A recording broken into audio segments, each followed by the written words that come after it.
Somebody has told you about the rice. A cup of dry rice down the filler neck, leave it overnight, and it draws the water out of your gas tank. I have heard that one in 4 states, and every man who told me believed it. But this is the one I have to take away from you, because it does not work, and it costs more than doing nothing. Here is why. Rice absorbs moisture out of air, slowly, which is why it works in a salt shaker. Water in a fuel tank is not in the air. It is liquid. And because water is heavier than gasoline, it lies on the bottom of the tank in a layer under several inches of fuel. Dry rice poured down the neck never reaches it.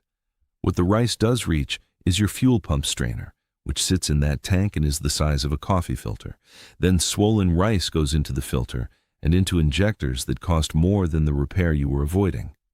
Dropping a tank to clean that out runs $400 to $800 in labor before a single part. Now here's the part that should annoy you, because the real trick is just as old and it is sitting on the same shelf. Mechanics in 1960 pulled water out of tanks with isopropyl alcohol. Alcohol bonds with water and carries it into the fuel, so it goes through the engine and burns off. That is not folk wisdom. That is what is in every bottle of dry gas sold today, and it costs about $4. I spent 30 years running a fuel and diesel service shop, and I dropped a lot of tanks that never needed to come down. By the end of this, you will know how the alcohol trick is done properly, how to tell in 10 minutes whether you actually have water, and when a tank genuinely has to come off. Number 18 is the free test that shows you exactly how much water is down there, and you already own everything it needs. Number 12 is the difference between the $4 bottle and the $14 bottle, and it matters more than the price. And number 1 costs nothing, and it is the reason a fuel man's own trucks never took on water in the first place. These 25 tricks were never about a bag of rice. They were about men who knew that everything you pour into a tank ends up somewhere, and the only question is whether it burns or whether it lodges. Let us count down the 25 things they knew about water in fuel. Number 25. What water in the tank actually feels like. It does not stop the car cleanly. It sputters and hesitates under load, stumbles pulling away from a light, sometimes stalls and restarts fine 10 minutes later, and it is worse in cold weather. That is a slug of water reaching the pump and passing. A shopman in 1960 named it from the description. It is not an ignition miss. It is an engine drinking something that will not burn. Number 24. How the water got in. Condensation in a half-empty tank on cold nights. A cracked or missing filler cap gasket. A rusted filler neck. Rain running down a bad seal. And most commonly of all, a station whose own underground tank has water in the bottom. A fuel man in 1960 asked where a man last filled up. The tank did not make the water. Something let it in, and that is what you fix. Number 23. Never pouring anything solid into a filler neck. Not rice, not sand, not any absorbent, not a rag. Everything you drop down there lands in the tank and gets pulled toward a strainer that has openings measured in thousandths of an inch. A shopman in 1960 kept a screen over the neck when he worked. The tank has no exit but the fuel line. Whatever goes in leaves through your engine or does not leave at all. Number 22. The alcohol trick, done properly. 1 12-ounce bottle of isopropyl-based dry gas per tankful, poured in before you fill, not after, so the incoming fuel mixes it. Then, drive the tank down to a quarter. The alcohol carries the water into the fuel in small enough amounts to burn. A fuel man in 1960 did this on every complaint of a winter stumble. The alcohol does not remove the water. It teaches it to burn. Number 21. Why it goes in before the fuel and not after. Pour it into a full tank and it sits in a layer on top and reaches nothing. Pour it in empty and then fill, and the incoming gasoline stirs the whole tank and the alcohol finds the water on the bottom. A station man in 1960 handed the bottle over before he ran the pump. Same bottle, same money. The order is what makes it work. Number 20. Not overdoing it. More is not better. Too much alcohol in one tankful can lean the mixture and can attack older rubber fuel lines and seals on cars built before the ethanol era. 1 bottle per tank and never 2. A shopman in 1960 measured rather than guessed. It is a solvent as well as a carrier, and the same thing that dissolves water dissolves the parts that were not made for it. Number 19, knowing your fuel already contains alcohol. Most pump gasoline in this country now carries up to 10% ethanol, and ethanol does exactly this job continuously, which is why water problems are far less common than they were. That also means an extra bottle is rarely needed on a modern car. A fuel man in 1960 had no ethanol at all.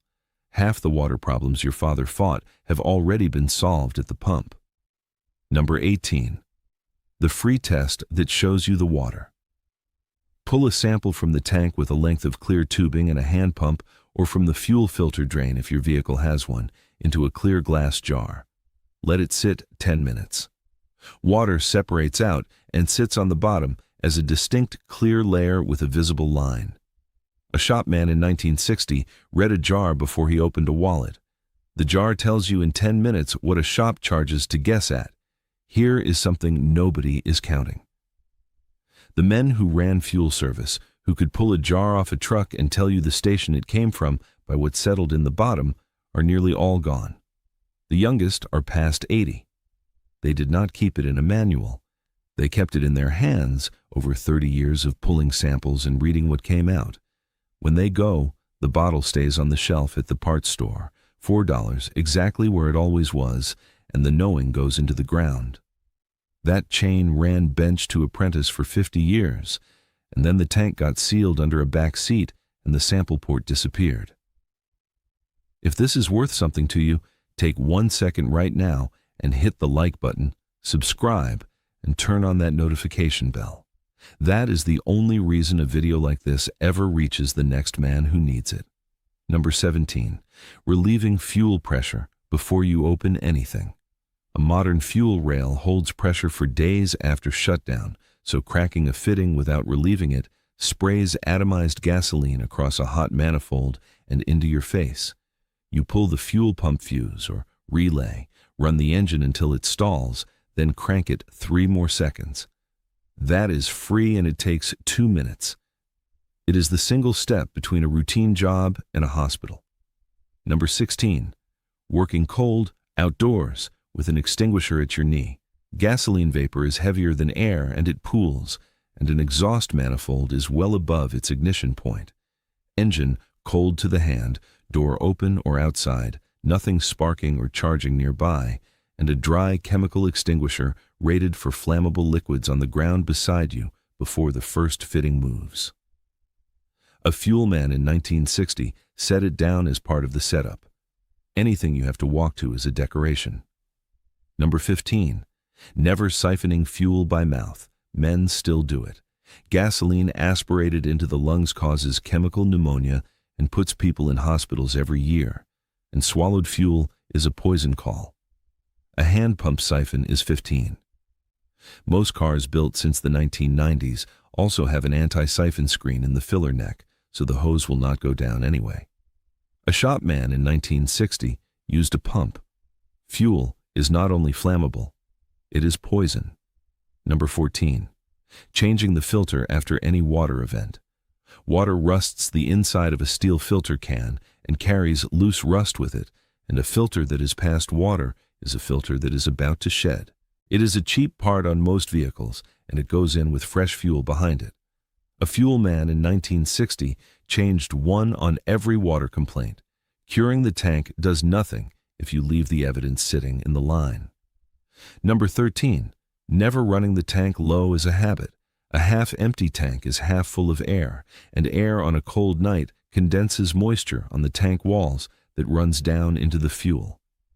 Keeping it above a quarter in winter leaves less room for that to happen, and it also keeps the pump submerged and cool, which is what the fuel is doing for it. A shopman in 1960 told every customer this in November. Number 12, buying the right bottle, not the cheap one. 2 kinds sit side by side. Isopropyl-based products carry water into the fuel to burn, which is what you want. Methanol-based products are harsher on rubber and aluminum, and some manufacturers specifically warn against them. The label says which. A fuel man in 1960 read the can. The $4 difference is not quality. It is which chemical is about to spend a week in your fuel system. Number 11. Knowing when it is not water at all. A stumble under load is also what a weak pump does, a plugged filter does, a failing coil does, and a clogged tank vent does. Pulling a jar takes 10 minutes and rules water in or out before you buy anything. A shopman in 1960 tested before he treated. Water is easy to blame because it is invisible, and that is exactly why you confirm it first. There is a reason no shop points you at a $4 bottle. Price it out. Dropping a fuel tank to drain and clean it runs $400 to $800 in labor alone, and more in a truck where the tank sits behind an axle. A fuel pump assembly is $600 to $100 and $200 installed, and a set of injectors cleaned or replaced climbs past that. A diagnostic hour to chase a stumble is $120 to $180 before anything is touched. Now the other side. A bottle of dry gas, $4. A length of clear tubing and a jar, $1. A fuel filter, $20 on most vehicles, under $30, and one afternoon covers nearly every water complaint that ever comes through a bay. The craft was not lost. It was made unprofitable, and then it was allowed to die. Do me one favor before we get to the top 9. Hit like, subscribe, and turn that bell on so the next one finds you. That is the entire price of this. Number 10. Checking the filler cap and its gasket. That cap seals against a rubber ring that hardens and shrinks, and a bad one lets rain run straight down the neck every time you wash the car or park in a storm. It is a $15 part, and you can see the crack. A station man in 1960 checked caps on site. It was rarely a mysterious leak. It was a $15 ring nobody had looked at in 9 years. Number 9. Looking at the filler neck itself. On older vehicles, the neck is steel and it rusts from the outside in, usually hidden behind the fuel door where nobody looks. A rusted neck lets water in and drops rust flakes into the tank at the same time. You open the door and look with a light. A fuel man in 1960 checked everyone. The tank was fine. The pipe leading to it was the problem. Number 8. Clearing the fuel door drain. Most fuel doors sit in a small recess with a drain hole at the bottom, and when that plugs, the recess fills and water sits against the cap seal until it finds a way past. You clear it with a piece of wire twice a year. A shopman in 1960 cleared them every fall. The cap was not leaking. It was sitting in a puddle you built by never clearing a hole. Number 7. Where you buy fuel and when. A station that has just had a delivery has a stirred underground tank, sediment and water and all, and the truck driver's fill is the worst hour of the week to buy. Busy stations turn fuel over fast and stay cleaner. A fuel man in 1960 knew which stations in town had bad tanks. Most water in car tanks did not condense there. It was pumped in. Number 6. Draining a tank properly when it truly must come out. If a jar comes back with an inch of water, alcohol will not fix it, and the tank has to be emptied. That is a hand pump through the sender opening or the filler into approved metal or red plastic fuel cans outdoors with the battery disconnected, never into an open bucket. A fuel man in 1960 capped every can he filled. It is not the draining that hurts anybody. It is what it gets stored in. Number 5. Never adding anything else to a fuel tank. Not bleach, not brake fluid, not a mystery bottle a man at work recommended, and not more than one additive at a time. Fuel systems are a chemistry somebody engineered, and every extra thing you introduce is a variable in a system that ends at an injector with holes finer than a hair. A shopman in 1960 kept the list short. The tank is not a bucket. It is the first part of the engine. Number 4. Knowing when to stop and pay somebody. A tank full of rust flakes, a submerged flood car, a diesel with water past the separator, or any fuel smell you cannot find, and you are done. Those are shop jobs, and there is no shame in that. A fuel man in 1960 told customers plainly which tanks he could not save in a driveway. Knowing the limit is part of the trade, not the opposite of it. Number 3. Knowing the 5 ways water gets in. You do not guess. It is condensation in a low tank, a bad cap gasket, a rusted filler neck, a plugged fuel door drain, or bad fuel from a station. That handful is nearly every water complaint in this country. A shopman in 1960 walked those 5 in order, cheapest first. It is not mysterious. It is 5 places, and 4 of them you can see. Number 2. The seasonal check before the cold. Once in October. Cap off and the gasket looked at, filler door drain cleared, neck checked with a light, and the tank kept above a quarter from there on. 10 minutes. It is not a repair. It is a standing appointment with the one system that decides whether the car runs at all tomorrow morning. Number 1. Keeping the tank full through the winter. That is all. No tools, no product, no cost beyond fuel you were going to buy anyway. Because every water problem in this video starts with air in a tank on a cold night, and a tank with no room for air has nowhere to make water. Your grandfather did this without calling it anything. He called it topping off. Number 1 is not a trick. It is the habit that makes the other 24 unnecessary. If this was worth your time, hit like, subscribe, and turn on that bell right now. It cost you nothing, and it is the whole reason I get to keep making these. None of this needed a certification, a scan tool, or a subscription to anything. It needed a jar, a length of tubing, a $4 bottle, and a man who would confirm what was wrong before he treated it. That was the default setting in every fuel bay in America, not confidence handed down from a classroom. Confidence built from pulling enough samples to know that most of what gets blamed on water is not water at all. We did not lose the bottle. It is on the shelf at the parts store, $4, right where it always was. We lost the hands that knew to pull a jar first, and the old man who held a sample up to the window tapped the line where the water sat and said, "There it is, and there's not enough of it to drop your tank for." So tell me down in the comments what you are driving, and whether it stumbles worse in cold weather or the same year-round. That one answer separates water from almost everything else it gets confused with, and you already know it without touching the car. He is gone now, and most of what he knew went with him. But not all of it, because some of it is in this video, written down at last. So keep the rice in the pantry where it belongs, and put the $4 bottle in before you fill, not after. Then keep the tank full this winter, and you will not need either one. Next time I will show you how those same men found a weak fuel pump with a $30 gauge in 10 minutes on trucks 2 shops had already guessed at. The craft is not dead. It is $4 and a willing hand away.